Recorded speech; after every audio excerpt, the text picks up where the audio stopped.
খুবই অল্প সময় কোনো রকম ঝামেলা ছাড়াই চুলায় তৈরি করে ফেলেছি পারফেক্ট ক্রোসেন্ট। আসসালামু আলাইকুম এভরিওয়ান, সবাই কেমন আছেন? আশা করি সবাই খুব ভালো আছেন। আবারও চলে এসেছি আপনাদের মাঝে নতুন একটি রেসিপি। আজকে তৈরি করেছি কোনো রকম ঝামেলা ছাড়াই পারফেক্ট ক্রোসেন্ট।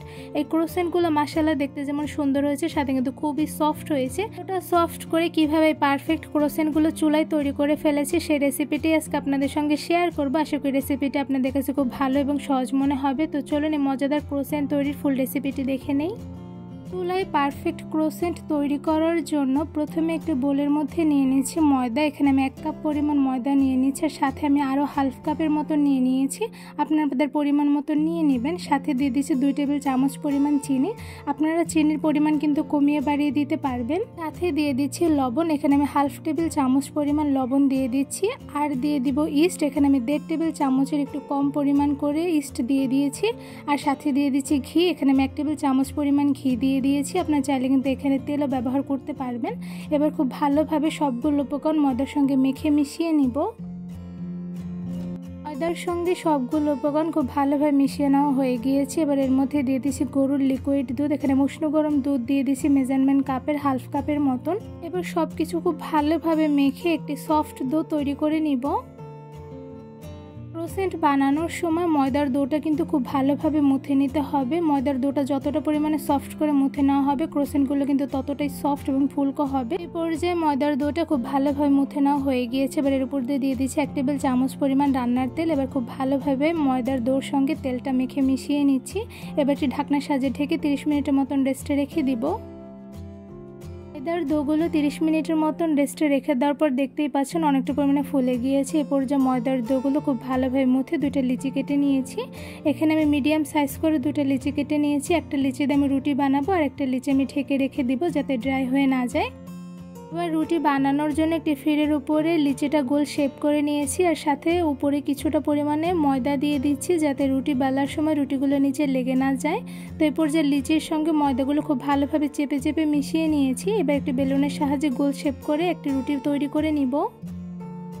রুটিটা কিন্তু খুব একটা বেশি মোটা রেখে বেলে নিব না, একটু পাতলা করে কিন্তু বড় সাইজ করে বেলে নিব। তো এই পর্যায়ে কিন্তু রুটিটা আমার বেলে নেওয়া হয়ে গেছে, আর দেখতে পাচ্ছেন কতটুকু সাইজ পাতলা রেখে আমি বেলে নিয়েছি।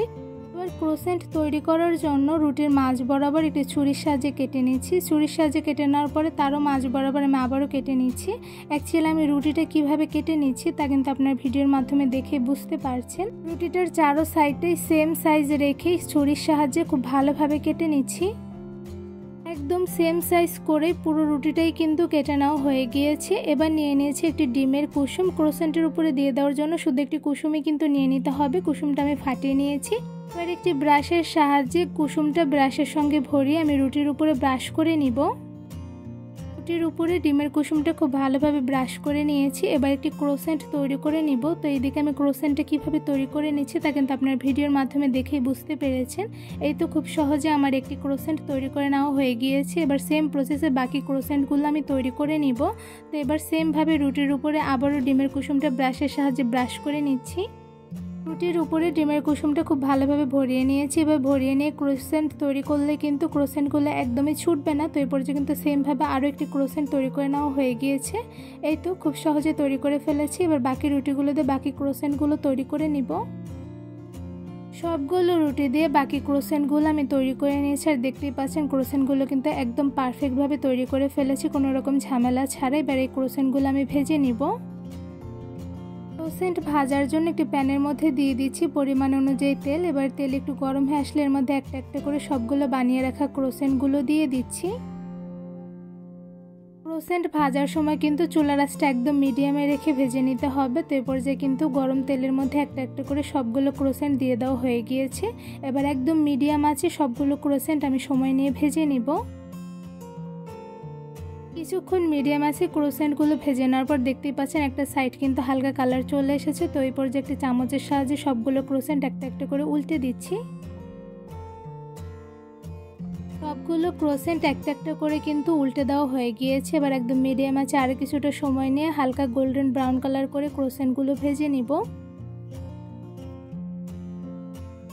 ক্রোসেন্ট ভাজতে কিন্তু খুব একটা বেশি সময় লাগে না, খুব অল্প সময় মিডিয়াম আঁচে কিন্তু ভেজে নেওয়া যায়। তো এরপর যে দেখতে পাচ্ছেন ক্রোসেন্টগুলো ভেজে নেওয়া হয়ে গিয়েছে। এবার একটি ছাঁকনির সাহায্যে ছেঁকে সবগুলো ক্রোসেন্ট আমি একটি ঝুড়িতে তুলে নিব।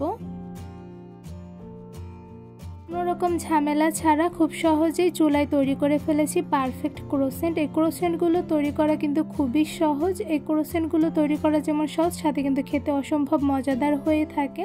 শুধুমাত্র অল্প কিছু উপকরণ দিয়ে খুব সহজে কিভাবে পারফেক্ট ক্রোসেন্ট চুলায় তৈরি করে ফেলবেন তা কিন্তু আমার ফুল রেসিপি দেখে আশা করি আপনারা বুঝতে পেরেছেন।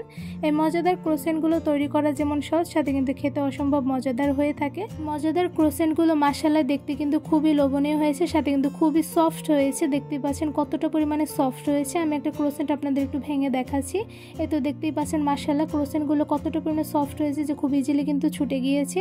এই মজাদার ক্রোসেন্ট তৈরি রেসিপিটি আপনাদের কাছে কেমন লেগেছে তা আমাকে অবশ্যই কমেন্ট করে জানাবেন। চুলায় তৈরি পারফেক্ট ক্রোসেন্ট রেসিপি আপনাদের কাছে যদি ভালো লেগে থাকে তাহলে অবশ্যই আমার চ্যানেলটি সাবস্ক্রাইব করে ভিডিওতে বেশি বেশি লাইক কমেন্ট শেয়ার করে আমার পাশেই থাকবেন। আজকে এখানেই বিদায় নিচ্ছি, দেখা হবে অন্য কোনো ভিডিওর মাধ্যমে। সবাই সুস্থ থাকবেন, ভালো থাকবেন। আল্লাহ হাফেজ।